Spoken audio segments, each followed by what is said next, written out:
Bienvenue.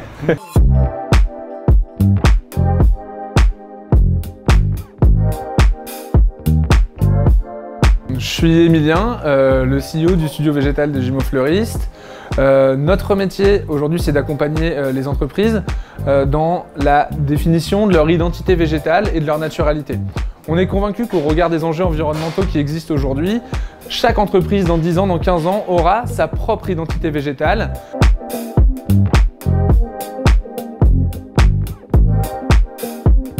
Comment ça se passe chez nous?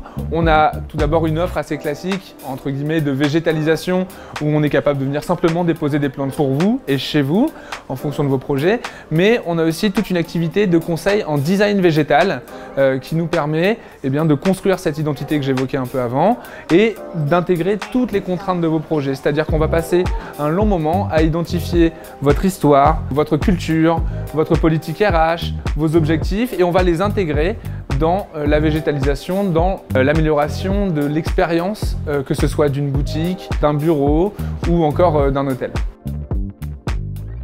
Donc moi c'est Germain, le jumeau des Jumeaux Fleuristes. Mon rôle principal c'est de diriger les opérations sur les décors. Ma qualité c'est le sourcing, d'aller chercher les végétaux, les matières premières chez les fournisseurs. L'objectif, c'est de réaliser des décors qui peuvent être de plusieurs matières et matériaux. Les matières, ça peut être du séché, du stabilisé, ça peut être du naturel, de l'artificiel, et aussi de différents matériaux. Ça peut être du fer, du bois, du plastique ou même du polystyrène. Le but est d'installer les décors dans les meilleurs délais possibles, dans les meilleures conditions possibles, en respectant les besoins du client et leurs demandes.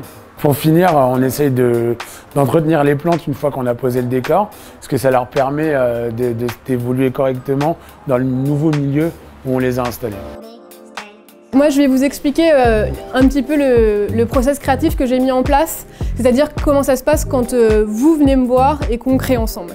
Étape 1, ce qu'on fait avec le client, donc ce qu'on va faire avec vous, ça va être d'établir vos envies et vos besoins. Ensuite, c'est à moi de travailler. Donc en fait, moi, je vais faire une recherche sur votre identité ou votre marque, ou vos lieux.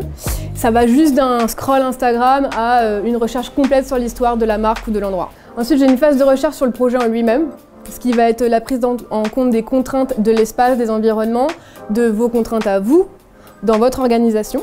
Et là, c'est le moment où je fais ma proposition. Au besoin, ce que je fais vraiment beaucoup, c'est réaliser des prototypages. Donc en fait, on a votre projet qui va être en grand.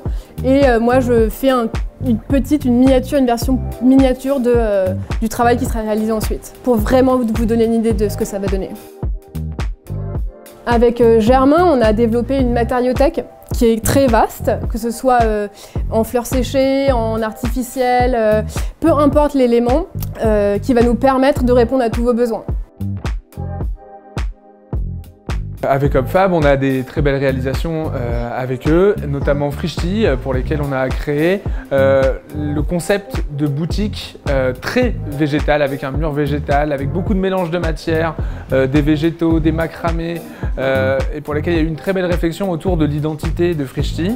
C'est toujours intéressant de participer également au projet des startups, parce que voilà, il y a une vision un peu différente. C'est ce qui amène Hopfab. Et Hopfab nous a aussi amené un projet très intéressant qui est celui du printemps. On a eu la chance, avec ce projet notamment, de rencontrer dans le réseau d'Hopfab des artisans avec des savoir-faire que nous ne connaissions pas, qui nous complètent et avec lesquels aujourd'hui on va continuer certainement de travailler. Le printemps, ça a été un vrai travail, à la fois de préparation, de conseils en design végétal et ensuite dans la production où on a co-construit avec différents artisans et toujours en lien avec la direction artistique du groupe du printemps, ces arbres imaginaires